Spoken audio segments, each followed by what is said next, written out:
Chicago, they beat the Pittsburgh Steelers. No Aaron Rodgers. Apparently he wanted to go. Doctors, team, coaches said, you know what, we're going to sit you out for a week, and kind of cost him, right? Rudolph was fine in the game. I mean, he was able to keep him in the game there, obviously. But Ben Johnson, man, has done a tremendous job. And, you know, this Coach of the Year thing is really getting crazy now at this point. Because I said early on that Shanahan's Coach of the Year to me. And I would still, if I had a vote, I would probably still give it to Kyle Shanahan, to be honest with you, at this point. But pretty much nobody else is going to agree with that. They're either going to say Vrabel, probably, which, again, great pick. Obviously, they've had a heck of a year one with him. But Ben Johnson is entering this conversation there as well. Like, the Bears are just winning games. They're 8-3, right? Like, who would have thought that was going to happen? And they're not just beating bums either. They've beaten some good quality teams. You know, Caleb Williams is still erratic. He still doesn't complete a very high percentage of his passes, but he's cutting down on the mistakes a little bit. And Ben Johnson's just working with what he's got, and they deserve a lot of credit. Ben Johnson is unbelievable. You know, he was kind of the most hyped head coaching candidate, certainly in a very long time, and he has lived up to it. You know, he could have had his pick of the litter of where he wanted to go, and he picked Caleb Williams in Chicago. Very, you know, noisy media town in Chicago, and a really tough division there as well. And it's, you know, brutally cold there at Soldier Field additionally. And he picked Chicago, and it's working out as they continue to win. I don't think they're better than the Packers or the Lions at this point, despite their record, but we'll see. That's kind of been a surprise team. You know, I wasn't really surprised by the Patriots. I'm surprised they're this good and they've won this many games. I thought they were going to make the playoffs probably, but I didn't think they would be this good. But certainly this Bears and the Colts, of course, have surprised a lot of people as well. They lost. We'll get to that in a second. But this Bears team has been a real surprise at this point this year. The Lions won, took them to the Giants to overtime. Jameis Winston had some magic there. I imagine Dart's going to be back probably next week. They just fired, by the way, the Giants fired their defensive coordinator this morning, Shane Bowen, and just another blown fourth quarter lead. That's like 4 or 5 this year for the Giants, which is just absurd. But the Lions hang in there. Again, Lions, they needed that win. It was probably, you know, a scare for them to be with the Giants in overtime. But that Lion game against Philly was certainly very, very ugly. But they get the win in overtime. The Packers dominate the Vikings 23-6. I was saying it all last week and the week before. Minnesota, you got to trade for Mac Jones. Do whatever you can to get Mac Jones on your team, right? Because if Mac Jones is on your team, you're a playoff team. Right, you've got pieces all over your defense and all over your offense, but you've got an incompetent guy playing quarterback in J.J. McCarthy, and it is not ever going to get better, right? Let's be very clear here. It is not ever going to get better for J.J. McCarthy, and I don't understand. I get it. They have to roll him out there because he's a first-round pick, but like if he was a second or third or fourth-round guy, they would be done with him at this point, but they got to continue to give him some opportunities. Seattle wins. They beat Tennessee 30-24. Look, the Titans are a mess. Good chance they have the first overall pick again. But, like, I think Cam Ward has shown some stuff, right? He doesn't have much to work with. His coach obviously got fired after a few weeks. That's always tough for a young quarterback. It's going to be fascinating to see how Tennessee handles this. They're not going to be in a spot to take another quarterback. We've seen a couple of teams do that, right? Was it the Cardinals maybe with Kyler, where it's like they take a quarterback and it's like, well, no, they're picking first overall again. Oh, they'll take another quarterback. Doesn't really happen a ton. Obviously, it doesn't happen a ton that you're picking first back-to-back years either. But Cam Ward showed some stuff. He's shown some stuff. And, again, it's going to be a Simpson or a Mendoza at 1. And do you want to go with one of those guys over at Cam Ward? Probably not. So he's going to have another opportunity here. They got to figure out the coach. They're still a ways away. But they hang in there with Seattle. And Seattle's one of the best teams in this league. So solid performance for the Titans. But obviously they're 1-10 and lucky to even have that one win. Chiefs, it was a do-or-die game for them. And they were down late. Arrowhead Stadium.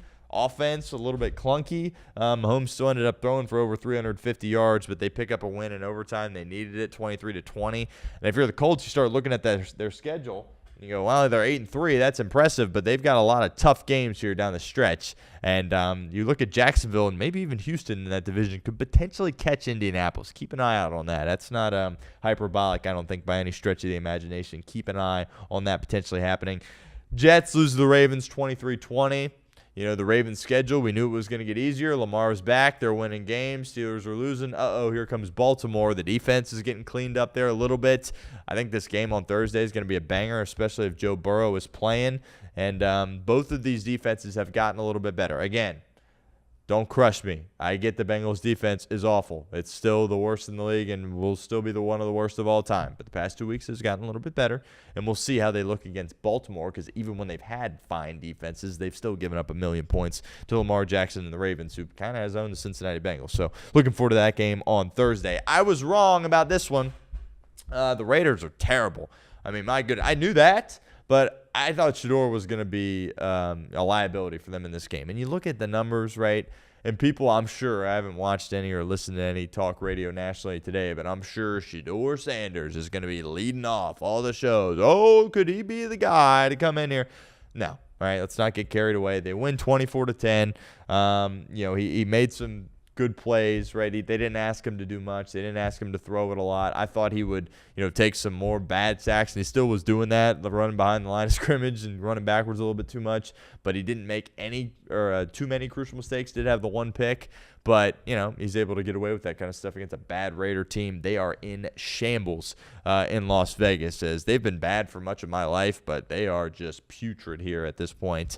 And Tom Brady making mistakes, John Spytek making mistakes, Pete Carroll making mistakes, personnel stinks. I mean, if you're a team that's that bad and you're going to take a running back at, 6th overall, what are you doing?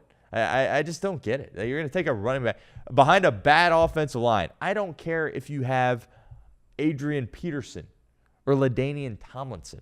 If you're behind a horrible offensive line, they're not going to be able to do anything. Why would you take a running back there at that pick? It makes no sense to me at all. And then you pass on Sam Darnold, so just whiff after whiff for the Raiders. They're in a bad spot, but I was wrong. I thought they were going to handle Shedeur Sanders, and now we have to listen to all this gibberish about Shedeur potentially being the quarterback for the Cleveland Browns. Yeah, we'll see. Interesting to see what Stefanski's going to do, because, do you stick with him, or do you go back to Gabriel? Or Gabriel's going to be ready to come back at some point here, so that'll be interesting to see how they handle that situation. Jaguars, don't look now, but they're 7-4. They've got some really bad losses this year, but they pull off a win in overtime. Trevor Lawrence does enough. That organization obviously is dysfunctional. I've always kind of, I don't know why, I had a bit of a soft spot for the Jaguars. Just kind of, I don't know, the town of Jacksonville, it'd just be cool for them to be decent and not stink, right? Well, they're decent this year. And I think, Liam Cohen, he did a tremendous job with Baker in Tampa last year, and then he had the introductory press conference where he kind of made a fool out of himself a little bit. But Liam Cohen's a hit. Obviously, everyone's talking about Ben Johnson, and rightfully so, for all he's been able to do here in year one as a rookie head coach. Cohen's a hit. Cohen's done a tremendous job. And keep an eye on the Jaguars now. We all kind of said, Indianapolis is going to win that division, no problem. Here comes Jacksonville. Here comes Houston. C.J. Stroud coming back. That division's not quite over yet. What a comeback for the Dallas Cowboys. I guess George Pickens turned into Randy Moss. I mean, holy cow. He's been exceptional for them. Jerry's going to be in a spot where he's going to have to pay him, right? I mean, then they're going to be kind of doing the whole Bengals thing. It's so funny. There's so many parallels between the Bengals and the Cowboys, just from how much, how dysfunctional they are as a franchise. They wait so long to make these decisions. Their defense stinks, and now you're going to be in a situation where it's probably they're going to pay both their weapons and pay their quarterback. Kind of what the Bengals are doing there as well. I think you got to pay George Pickens, right? Keep him around because he's been awesome, right? A little immature, doesn't always have his head screwed on properly, but he's playing good football. 9 catches, 146 yards, touchdown. Had a great performance the previous week while he was, out in Vegas the night before. So you got your questions there with his maturity, but he's been awesome for them. What a comeback. Dallas down 21-0, 24 unanswered points. They come back to beat Philadelphia. And, it's interesting. I keep saying chill on Philadelphia. I get it doesn't look pretty. I get it's ugly. I get we don't like the tush push. I get, we're sick of them winning all these games, but they're going to be fine. Well, that's another one where it's what are you doing losing that game? You're up 21-0, and your defense is supposed to be really, really good. It is really, really good. I get the Cowboys' offense is really good, but, Mo Egger had a tweet about this last night where it's like, I forget exactly what he said, but basically like, sure, Sanders played well and the Cowboys had a huge win. I'm sure everybody is going to be really rational when they're talking about these two things for the course of this week and beyond. Yeah, that's going to be awesome, by the way. Chiefs-Cowboys now just got a heck of a lot better on Thanksgiving. What a slate of games we have on Thursday. You got that and Ravens-Bengals at night. So that's going to be maybe the most watched game ever that's not a Super Bowl or a conference championship. Don't quote me on that, but there's going to be a ton of eyeballs on Chiefs and Cowboys on Thanksgiving, and now it's a huge game, right, which is awesome because, Dallas loses to Philly, and then you're like, what, they're 4-6-1, and it's like, okay, and it's like, well, the Chiefs need to win. Well, the Chiefs win, and the Cowboys win. If the Cowboys beat the Chiefs, they're not out of this thing. So, that's going to be an awesome game there on Thanksgiving. Kirk Cousins, yeah, he played a heck of a lot better than Shedeur Sanders did, but nobody's talking about that. 24-10, they beat the Saints. Saints, tough spot. How many wins they have? They're 2-9. Shuck, okay. 30-43, 243 and a pick. We'll see. I didn't get why they took him as high as they did. Head scratcher to me. Don't think he's an NFL starting quarterback. Now it's like, well, you just picked a quarterback pretty high. You're going to be in a position to pick another one this year. What do you do? Saints are in a really tough spot. And then Baker gets hurt. We talked about the Buccaneers being a fun team. I think a lot of us root for the Buccaneers, right? Baker, he's great. How can you not pull for him? He gets hurt in the game. Don't look now, but the Bucs have dropped to 6-5.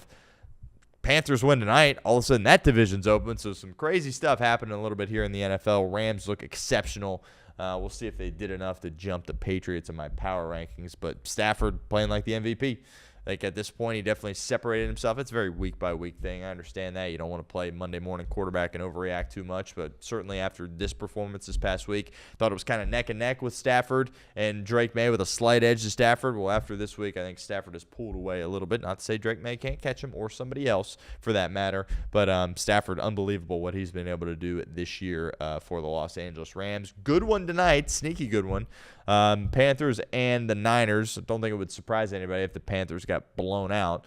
But from a record perspective, where they're at now, especially with Tampa losing in that division, it's a huge game for Carolina and also a huge game for Brock Purdy and the Niners. His second game back. That will be tonight. Looking forward to that.